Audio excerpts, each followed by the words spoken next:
Hello friends, कैसे हैं आप सब? ये बताने के लिए कमेंट में जय श्री कृष्णा ज़रूर लिखें। देखिए, इस वीडियो में जैसा कि आप जानते हैं कि ग्रहण लग चुका है। चंद्र ग्रहण की जो टाइमिंग है बस अब शुरू ही हो गई है। तो ऐसे में बहुत ज़्यादा कन्फ्यूज़न आपके दिमाग में बना हुआ है, खास करके कि ग्रहण की टाइमिंग पर क्या करें, ग्रहण एग्जैक्ट कब लग रहा है, कब से ग्रहण के नियमों का पालन करना है, सही टाइमिंग क्या है। तो उसी से रिलेटेड हम बात करेंगे कि ग्रहण कब ख़त्म हो रहा है, कब शुरू हो रहा है।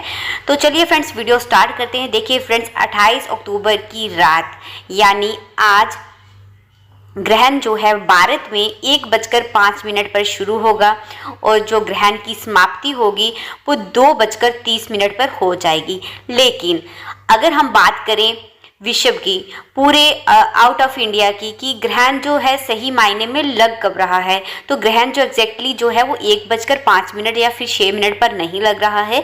ग्रहण की जो शुरुआत है वो 11:30 पर हो जाएगी।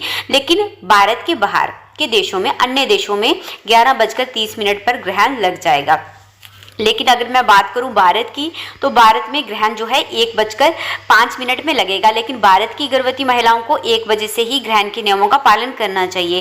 लेकिन मैं यहाँ पर एक बात आपको क्लियर कर दूं, जैसे कि 11:30 पर ग्रहण की छाया जो है वो शुरू हो जाएगी, उसका प्रभाव पूरी पृथ्वी पर, मानव जाति पर, सब पर होगा। भले ही ग्रहण भारत में 1:05 पर लगेगा, जैसा कि जो पिछला ग्रहण था वो भारत में नहीं भी दिखा था तो भी आपने ग्रहण के नियमों का पालन किया था। इसी तरह ग्रहण 11:30 पर चाहे भारत में नहीं दिख रहा है लेकिन अन्य देशों में लग रहा है, तो ऐसे में पूरी पृथ्वी पर उसका प्रभाव होता है। तो ऐसे में 11:30 से ही आपको ग्रहण के नियमों का पालन करना है। आप ग्रहण के नियमों का पालन तो आप सूतक काल से ही एक तरह का कर रहे होंगे। बस आपको ये ध्यान रखना है कि सूतक काल में जैसे कि आप कुछ भी खा पी सकते हैं, तुलसी अगर उसमें पड़ी हो, लेकिन 11:30 के बाद आपको कुछ भी खाना पीना नहीं है। इस बात का आपको विशेष ध्यान रखना है। और ग्रहण काल में आप सो नहीं सकती हैं। सूतक काल में तो आप सो सकती थी, लेकिन 11:30 के बाद आपको बिल्कुल भी सोना नहीं चाहिए। आप लेट सकते हैं, बस टांगों को फैलाकर आगे रखें, फोल्ड नहीं करना है, हाथों को फोल्ड नहीं करना है। इस बात का आपको विशेष ध्यान रखना है। और एक और बात, आप टीवी और मोबाइल देख सकते हैं, कोई भी परेशानी नहीं है। अगर आपको पेशाब जो है, बाथरूम आपका घर से बाहर है और अगर आपको पेशाब लगा हुआ है तो आप ऐसे में क्या करें कि आप पेशाब करने जा सकती हैं, लेकिन आपको अपने आप को पूरी तरह से कवर करना होगा। लेकिन ये जो टाइमिंग है, जब एग्जैक्टली भारत में ग्रहण लगेगा, जैसे कि 1:05 से लेकर 2:30 तक, इस टाइमिंग में आपको किसी भी हालत में घर से बाहर पेशाब करने के लिए बिल्कुल नहीं जाना है। अगर घर से बाहर वॉशरूम है उससे पहले आप जा सकते हैं मजबूरी में। अगर घर के अंदर वॉशरूम है तो पेशाब करने में, यूरिन करने में जाने में कोई भी प्रॉब्लम नहीं है। अब बात करते हैं कि क्या ग्रहण काल में कुछ खा सकते हैं, तो नहीं, ग्रहण काल में ना तो आपको कुछ खाना है ना तो पीना है। इस बात का आपको विशेष ध्यान रखना है। देखिए 11:30 से आप नियमों का पालन तो चाहे कर रही होंगी, लेकिन तो भी अगर आपको मजबूरी में भूख प्यास ज़्यादा लगती है, प्यास अगर ज़्यादा लगती है तो आप ले सकते हैं। लेकिन मैं आपको इतना बता दूँ, जब हमारे इंडिया की जो टाइमिंग होगी 1 बजे से लेकर 2:30 तक, इस टाइमिंग में आपको किसी भी हालत में कुछ भी खाना पीना नहीं है। इस बात का आपको विशेष ध्यान रखना है। अब बात करते हैं कि क्या ग्रहण काल में कुछ काट सकते हैं, सब्जी कट कर सकते हैं, तो नहीं, ना तो आप खाना बना सकते हैं, ना तो सब्जियां बना सकते हैं, ना तो कट कर सकते हैं, ना तो गैस जला सकते हैं। और ग्रहण काल में घर से बाहर बिल्कुल ना जाए, ऐसे रूम में बैठें जहां पर बाहर की रोशनी आप तक बिल्कुल ना पहुंचे। और आपके पास एक नारियल ज़रूर होना चाहिए। लेकिन अगर आपने नारियल नहीं लाया तो आप क्या करेंगी, अगर कंठी तुलसी माला जो है अगर है तो वो आप अपने गले में डाल दें। अगर तुलसी की माला भी आपके पास नहीं है तो आप हनुमान चालीसा का लगातार पाठ करें। जितनी देर तक ग्रहण भारत में दिखाई देगा उतनी देर तक लगातार अगर आप हनुमान चालीसा का पाठ करेंगे तो कोई बात नहीं। अगर आपने काला धागा आपके पास नहीं है, तुलसी माला आपके पास नहीं है, नारियल आपके पास नहीं है, तो भी अगर आप हनुमान चालीसा का लगातार पाठ करेंगे तो भी आपके पास जो है ग्रहण का जो भी नकारात्मक प्रभाव है वो आप तक नहीं पहुँचेगा।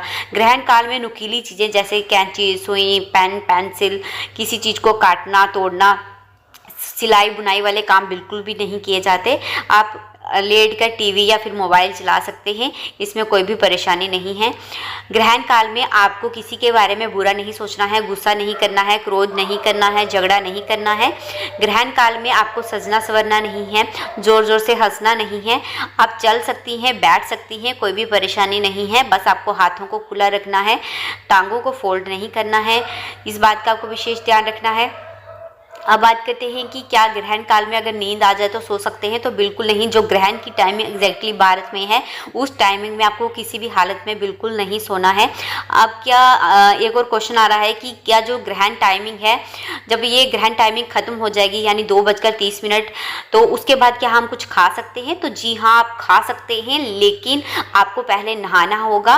नहा धोकर दूसरे कपड़े पहनकर फिर ही आप कुछ खा सकते हैं, और जो भी खाएं ताज़ा बनाकर ही खाएं। अब बात करते हैं कि क्या ग्रहण काल के बाद जो अगर आपने नारियल का इस्तेमाल किया था या काले धागे का इस्तेमाल किया था, उसे दूसरे दिन क्या करना है? तो उसे आपको पीपल के पेड़ के नीचे रख सकते हैं, मंदिर में दे सकते हैं, या फिर चलते पानी में आप उसे विसर्जन कर सकते हैं। जैसे ही ग्रहण काल खत्म हो जाएगा तो उसके नेक्स्ट मॉर्निंग आपको पूरे घर की साफ सफाई करनी है, गंगा जल का छिड़काव करना है, खुद भी गंगा जल पीना है, और फ्रेश कपड़े डालने हैं। जो कपड़े डाले थे उन्हें धुल लेना है, और पूजा पाठ करनी है, और घर पर एक दीपक प्रज्वलित करना है, ताकि एक स्वास्तिक बनाकर उस पर दीपक प्रज्वलित करें। ऐसा करने से ग्रहण का जो भी दोष आपके घर परिवार में पड़ा होगा वो उसका जो असर है वो कम हो जाएगा। और भगवान से प्रार्थना करें ताकि आपके घर में पल रहा बच्चा और आप पूरी तरह से ग्रहण काल से सुरक्षित रहें। तो फ्रेंड्स, बस इस वीडियो में इतना ही। फिर मैं मिलती हूँ आपको एक और नई वीडियो के साथ। तब तक अपना खास ख्याल रखिए। Thank you guys.